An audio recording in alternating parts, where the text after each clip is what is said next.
Alright, so I thought I'd do something a little different than my normal diving videos and adventure videos. Do a little gear review for the first time. Just a disclaimer, I bought all the stuff I'm about to show myself, not sponsored in any way at all. So these are all my views. But yeah, got the Rite CX3 flashlight. They just unveiled at DEMA here a few weeks ago. Just came in. I needed a new little small compact light anyway. So it was pretty good timing. I also have the CX2. So this is going to be less of an in-depth review and more of a comparison between the two. I've mainly used this as my backup light for cave diving, which is what this will also become. Haven't gotten to dive it yet, but just hopefully have some diving footage here lately to show you, or here later to show you. But here it is, CX3.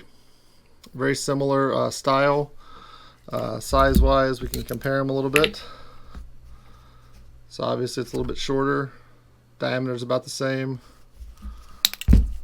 See them there. Similarities in the two. So the buttons operate the same. You got your 3 settings and your strobe.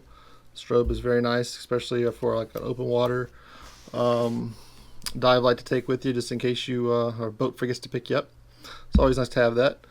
I tested them out in the basement here a little bit, shining them at a wall, and the beams they looked identical. The beams are just absolutely identical in air.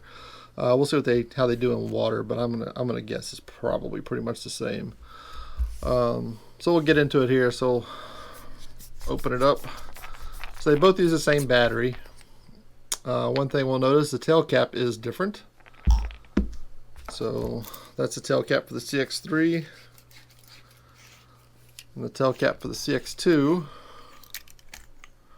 is captive. And it's got another tail cap that you remove to actually get to the battery. So there's your tail cap for the CX2, CX3. So the batteries, they both use the 21,700 battery, so it's a little bit bigger than an 18650. Exact same battery. But that brings us to basically the big differences. So the battery is the same, light output's about the same, button work is about the same. Tail caps are completely different. You don't charge in this one. There's no USB-C plug like you have in the CX2. So the CX2 you charge with a standard USB-C port, and then it's basically like a double tail cap. Single O-ring there.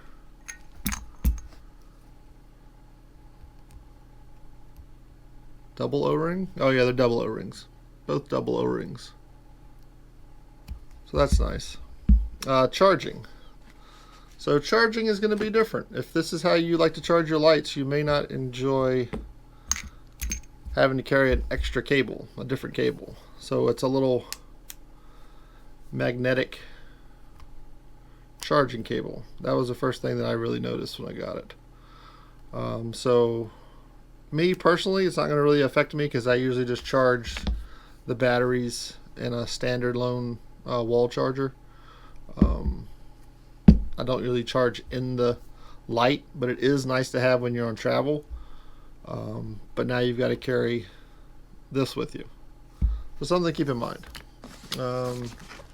Also, you get your standard hand lanyard. I don't use those. And you get a spare O-ring. So yeah, there's the O-ring that you want if you want to see. They're both exactly the same.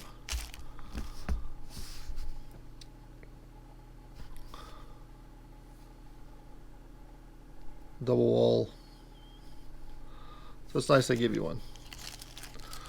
But yeah, that's pretty much these two lights.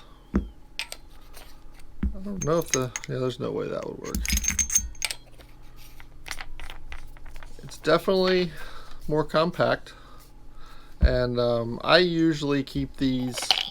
Well, when I first got this light, I threw it in a butt pouch on my side mount rig, and I don't know, every few times every few dives, I'd come out and it'd be on, because it was relatively easy to push that button when it was sitting in a soft pouch. So what I started doing was clipping it off to my shoulder D-ring and then securing it with like a little Ranger band or stiff rubber band, whatever you want to call them, to the BC webbing. 2 reasons. So in case it came on, I would notice sooner, and it'd be a lot easier to get to my secondary light in the case my primary light died in the cave.